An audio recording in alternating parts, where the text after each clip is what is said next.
Today on Yester Kitchen, we are going to celebrate one amazing cookbook and make a dish from it that is so 70s. You're going to love it. Let's get started.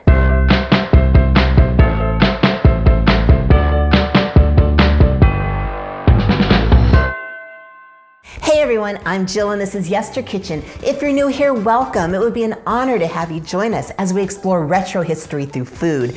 And I've got a great one for you today, but first, I want to thank my newest supporters right there. I really appreciate their support of my channel. And if you're interested in making a donation, either a membership or a one-time donation, the link is right down below. But thank you. Truly honored for the support. Okay, so remember when I did the Ozark pudding right there? And I kind of showed you this fabulous cookbook really quick and I said we'll talk about it later. Well, it's later. This is the Congressional Club cookbook and this particular edition is from 1976. I found it in a used bookstore in Quartzsite, Arizona called the Reader's Oasis. If you know it, it's amazing. And there's a room full of used cookbooks and I just spent hours there. And this little guy was way on the bottom of one of the piles and the only reason I noticed it is because of this bright blue color.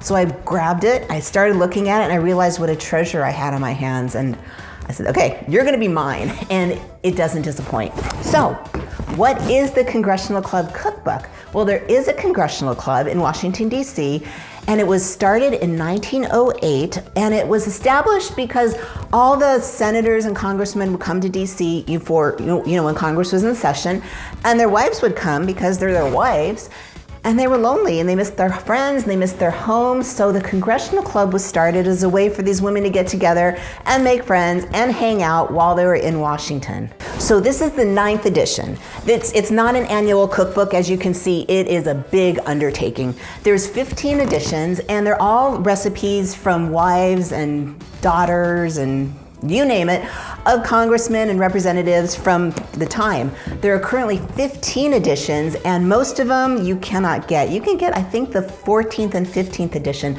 The very last edition was from 2005 and you can get it on the Congressional Club website if you're interested.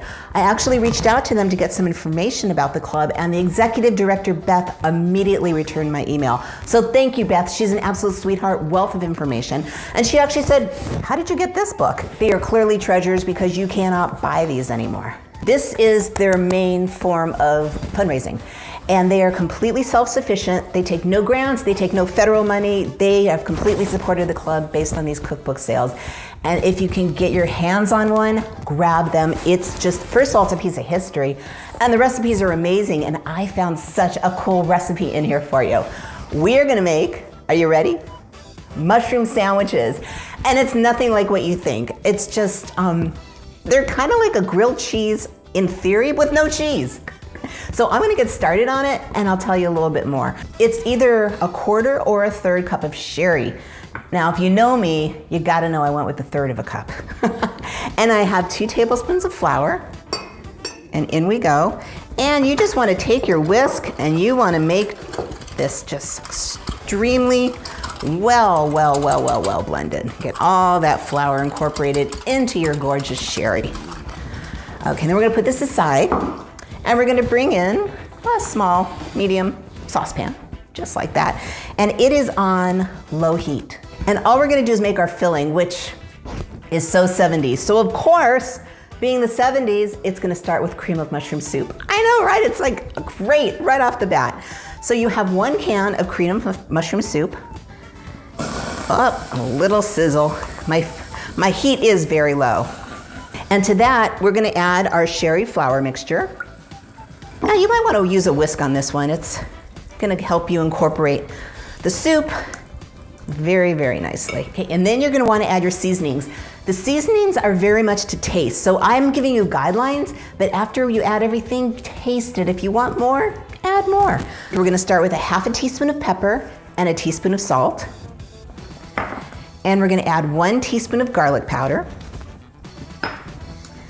And oh, there we go. And I've got about a teaspoon of Worcestershire. And actually, if you're not a huge Worcestershire fan, I need a pot holder, my hands are burning. Just go ahead and start with a 1/2 teaspoon because you can always add in, you cannot take out. And the last thing is you want to give it a little kick. So we've got our friend hot sauce. If you love it like me, add a bunch. If you don't, just add a couple drops. So I'm gonna maybe do like that. I don't know, what is that, like 6 shakes, 5 shakes? So the last ingredient in our filling is very 70s. It's very 60s, it's very 50s too. It's canned mushrooms. Fresh mushrooms will not work in this recipe. It will not cook down, and canned mushrooms are already cooked down. So you wanna get 2 cans, 7 ounces each of either sliced or chopped if you can find them, or whole, whatever you can find mushrooms. But you wanna chop the mushrooms, and you wanna chop them pretty fine because they are a part of a sandwich filling. You don't want mushrooms sliding out. So here I have my 2 cans of chopped mushrooms. And actually I'm gonna get rid of my whisk. I'm gonna mix it all up. This is your sandwich filling. And it's just, this is perfect for appetizers. It actually is under the appetizer section, but it would make a great little lunch with a salad too. We're gonna stir it for 10 minutes. Taste it. All you're doing is you're letting it thicken up and you're letting the flour do its thing. So taste it and adjust your seasonings because, you know, we're all different. And I will be right back in 10 minutes.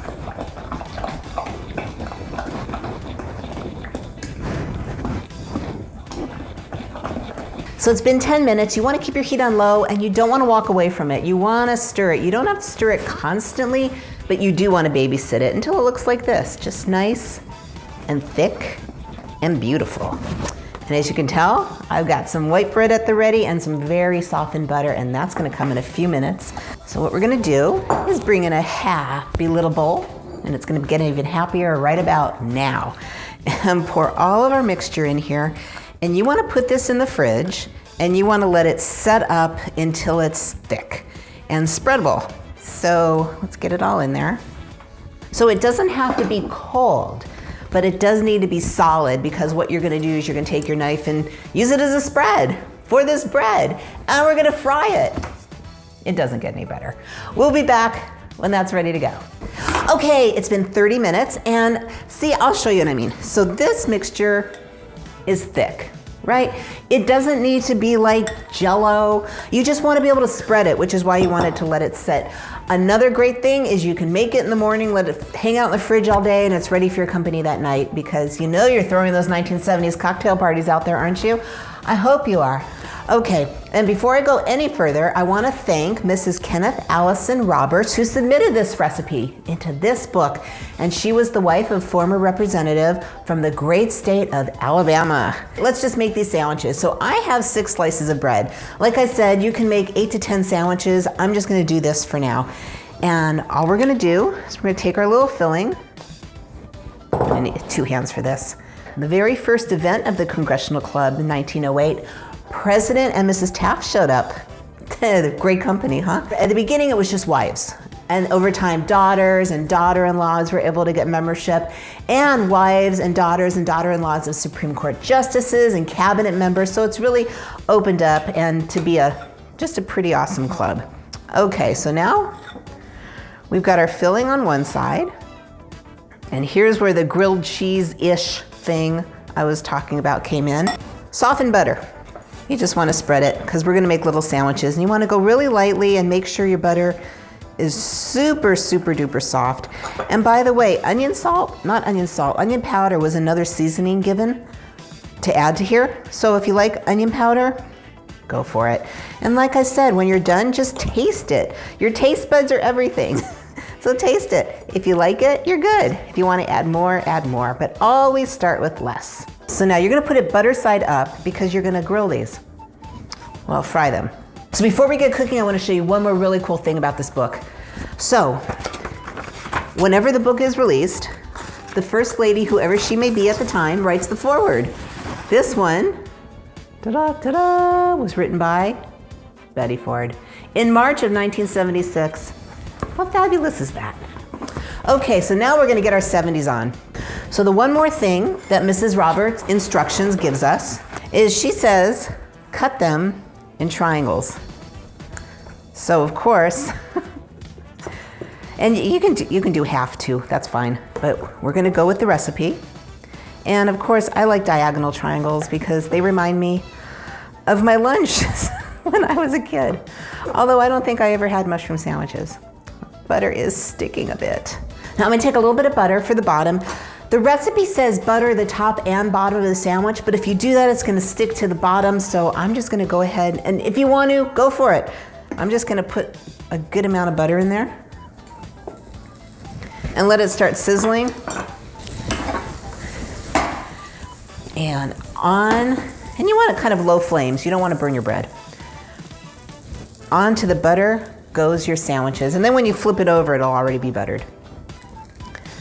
And you're just gonna kind of babysit these guys. I'm telling you, these sandwiches are pretty darn amazing. And while these are frying up, which really just takes a couple minutes, I'm just gonna cut this last sandwich.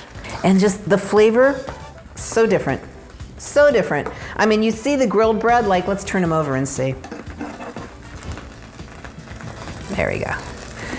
You see the grilled bread, you think it's grilled cheese, you bite into it and you're like, oh wow, that is not what I'm expecting. So give me a second to finish up these sandwiches and we'll be right back. So I've got a few done. As you can see, oh, look at the, see, very grilled cheese looking, but very different.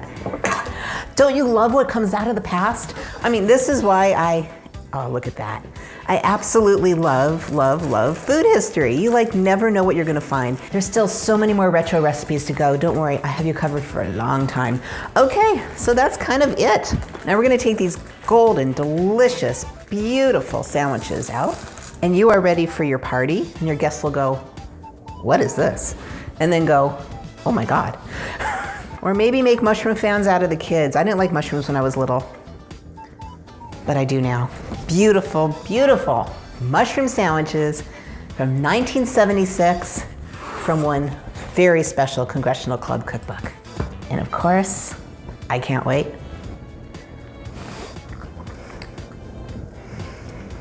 They're so awesome. Yeah, it's cream mushroom soup, but the spices are really integrated, so it really tastes like something that is not cream and mushroom soup on bread.